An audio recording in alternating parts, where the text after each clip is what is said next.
वेगळा असतो आणि विशेषतः प्रवीण विठ्ठल तरडेंचा कुठलाही चित्रपट करायचा तर तो सोपा कधीच नसतो.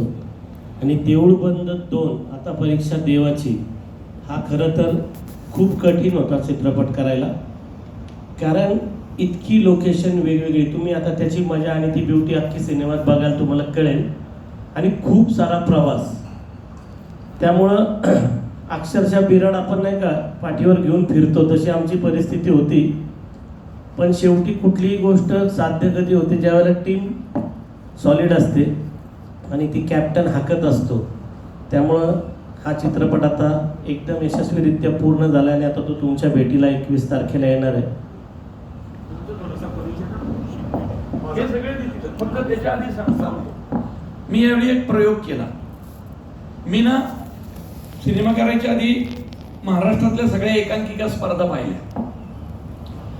वेगवेगळ्या गावांमध्ये शहरांमध्ये एकांकिका स्पर्धातनं ज्या पोरांना अभिनयाची प्राईज मिळाली ती पोरं निवडली आणि त्या सगळ्यांना ह्या सिनेमात घेतले. म्हणजे काय असं केल्याशिवाय आपण सगळीकडे नाही पोहोचणार आहोत.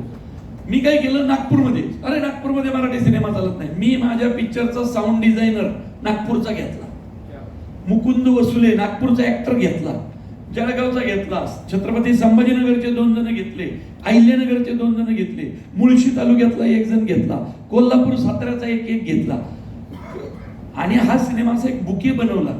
ही सगळी त्यातले बरेचसे जण आता काय नवीन सिरियल मध्ये कामं करतायत म्हणून ते येऊ शकले नाहीत, पण सगळीकडचे हे ते हा प्रत्येक जण बोलेल आणि हे सगळे नवेच.